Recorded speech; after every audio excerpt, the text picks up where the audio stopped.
अस्सलामुअलैकुम my social family, कैसे हैं आप लोग। उम्मीद करते हैं आप लोग खैरियत से होंगे। सियालकोट में जो अफसोसनाक वाकया पेश आया कोटली मरला में, उसके हवाले से इस केस में बहुत सारी अब नई चीज़ें जो हैं वो सामने आ रही हैं। इस केस में क्या मज़ीद पेशरफ्त हुई है आपको बताएंगे। आपको उसकी सास और उसमें जो तमाम बाकी के लोग जो इस वक्त गिरफ्तार हो चुके हैं उनकी क्या स्टेटमेंट सामने आ रही हैं। आपको बताएंगे कि इस वक्त मकतूला के जो शौहर हैं वो कहाँ पर मौजूद हैं, क्या वो इस केस में आगे अपने पेरेंट्स का साथ देंगे, अपने घर वालों का साथ देंगे, या फिर वो अपनी बीवी का साथ देंगे। ये भी आपको बताएंगे। आज ही की वीडियो में आपको बताएंगे कि लड़की के वालिद का क्या बयान सामने आ रहा है, वो इस वक्त किस सिचुएशन में है, और बताएंगे कि जो लड़की जिसका इंतकाल हुआ है, मकतूला जो शहीद हुई हैं, उनके भाई की भी बहुत ही अहम स्टेटमेंट सामने आ रही है।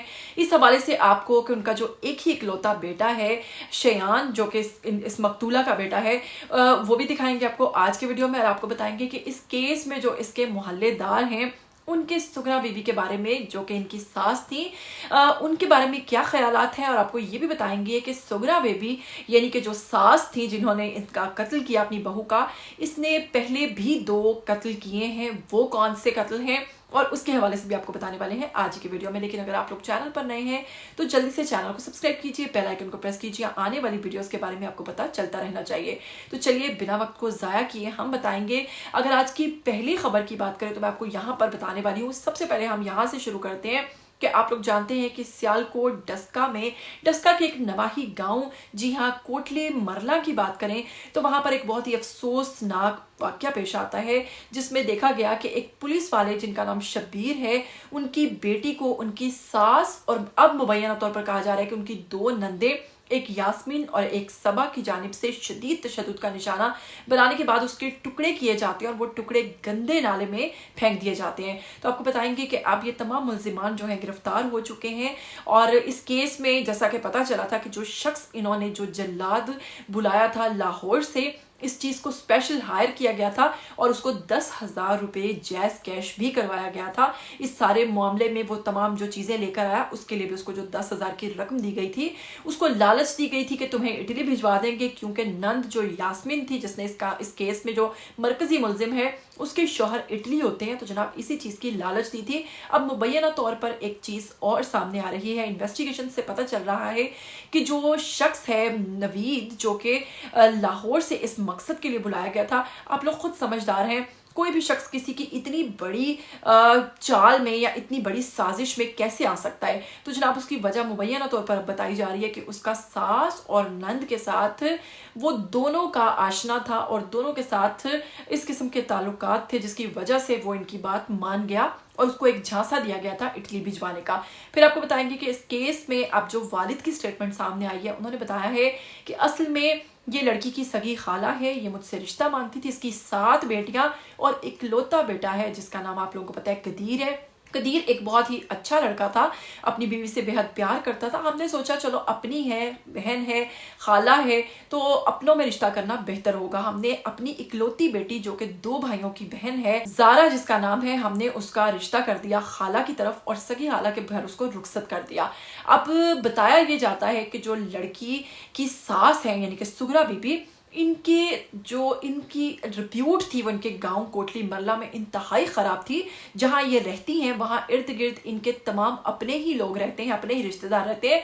और जब सुगरा बीबी के शोहर का इंतकाल होता है, यानी सास के जब शोहर ख़त्म होते हैं, तो वो अपने तमाम रिश्तेदारों की एंट्री जो है उस घर में बंद कर देती है और कहती है कि जब से वो मर गया मेरा शोहर, अब तुम लोगों का यहाँ पे कोई ताल्लुक वास्ता नहीं, किसी से उसका कोई किसी किस्म का मिलाना मिलना नहीं था।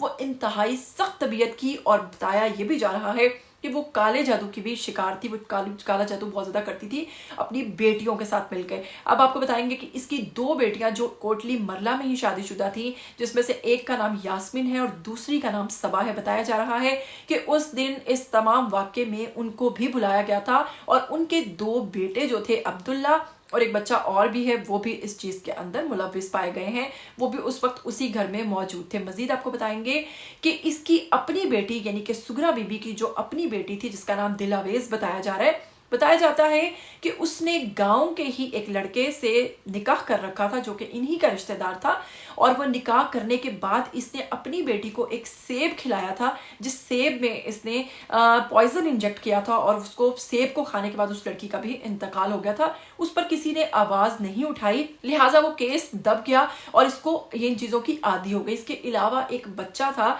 जो कि इनके ही रिश्तेदारों का बताया जाता है, उसके हवाले से भी कहा जाता है कि इसने उसको कोई नशा आवर दवाई दी थी, जिसके बाद वो बच्चा सो गया और वो उठा ही नहीं, और उस तरह से उस बच्चे का भी इंतकाल हो गया। तो ये सुगरा बीबी ऑलरेडी इस तरह के 2 जो मामला थे उनमें मुलव्विस थी, लेकिन अब जो तीसरा मामला था वो इसकी बहू के साथ पेश आया। बहू के साथ उसने जो इन्वेस्टिगेशन में मजीद एतराफ़ किया है, इंकशाफ किया है, उस पर वो कहती है कि वो अपनी बहू से बेहद जेलस थी। नंदों के दोनों के शौहर इटली में थे, खुद इसको बेटा अलग से खर्चा भेजता था। जेलसी सिर्फ इस बात की थी कि बहू जो है उसका अपने शौहर से बेहद प्यार है, उसको बार बार तलाक करवाने के लिए उस पर जो जो इल्जामात लगाए वो तमाम तर बेटा मानने को तैयार नहीं था। बार बार बेटिया उसको सऊदिया बुला लेता था। एक रंजिश ये भी थी, दूसरा ये कि बहू के पास काफ़ी सोना भी मौजूद था, गोल्ड उसके पास काफ़ी था, और वो जो पैसे बाहर से मंगवाती थी वो अपनी ज़ातियात पर खर्च करती थी, और ये चीज़ नंदों को और उसको सास को बिल्कुल नहीं भारी थी। लिहाजा अब जो मेन वजह थी, बहुत सारे लोग फिर भी जानना चाहते हैं कि ये तो तमाम वो मामला थे जो कि हर घर में चलते हैं, लेकिन ऐसी क्या नौबत आन पड़ी कि उसको उसके टुकड़े ही करना पड़े।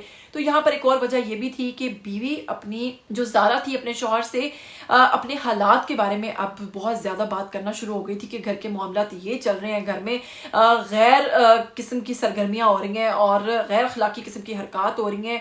एक गैर शख्स का जो कि लाहौर से अब आया था इस मकसद के लिए, उसका आना जाना हो रहा है और इस तरह के मामलात हो रहे हैं। मुझे इन तमाम मामलात से डर लगता है, जिस पर शौहर ने अपनी बीवी ज़ारा को इस चीज़ की भी इजाज़त दे दी थी कि तुम कहीं और घर ले लो, और ये जल्द वहाँ से अपना सामान लेकर शिफ्ट होने वाली थी। इसीलिए इस सास और नंद ने इसको जनाब पार लगा दिया ताकि ये घर से निकल ना जाए, क्योंकि वो जानते थे कि अगर ये यहाँ से शिफ्ट कर गई तो फिर हमारा इकलौता बेटा मुकम्मल तौर पर हमारे हाथ से निकल जाएगा।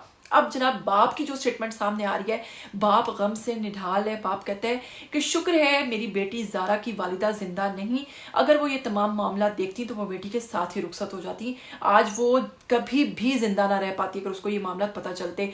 और अगर सगे भाई की बात करें ज़ारा के, जो कि 2 भाई हैं और ये ज़ारा इकलौती बहन है, कहता है कि जनाब अगर ये माँ बेटियां जिंदा मेरे सामने आ जाएं तो जो इन्होंने हमारी बहन का हाल किया, मैं इनके जिंदा वो हाल करूं और मैं इनके इतने टुकड़े करूं कि जिसे ये खुद भी ना गिन पाए। तो भाई का गुस्सा बिल्कुल अपनी जगह जायज़ है। और आपको बताएंगे कि मुबैना तौर पर यह भी कहा जा रहा है कि सुगरा जो है बीबी, वो अभी भी इस चीज़ पर बिल्कुल भी शर्मिंदा नहीं, बल्कि वो कहती है कि अगर हम जेल में आ गए हैं तो क्या हुआ, ये भी तो इंसानों के लिए बनाई गई है, फिर क्या अगर हम यहाँ पर मौजूद हैं। खैर इस वक्त तमाम तर आवाम जो है वो इस वाक़े पर बेहद परेशान है। ये सियालकोट का कोई पहला वाक़या नहीं पेश आया, इससे पहले भी आपको याद होगा कि 2 भाइयों के साथ जो कि मुनीब मुगीस के नाम से थे, अफसोसनाक वाक़या पेश आया था सियालकोट के अंदर। उसके बाद एक वाक़या पेश आया था जो कि जनाब जिसमें एक खातून से बच्चा हासिल करने के लिए उसके साथ भी इसी तरह का उसको अंजाम पर पहुंचाया गया था।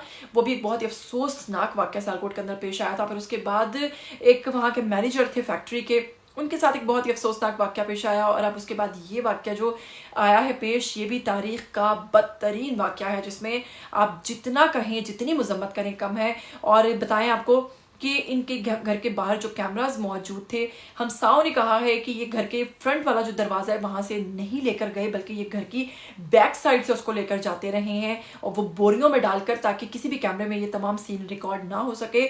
और अगर वालिद की बात करें तो उन्होंने मज़ीद ये भी बताया है कि जब मुझे दामाद की कॉल आई है कि मेरा घर पे राब्ता नहीं हो रहा, लिहाजा आप पता करें कि मेरी बीवी जो ज़ारा है वो कहाँ पर है।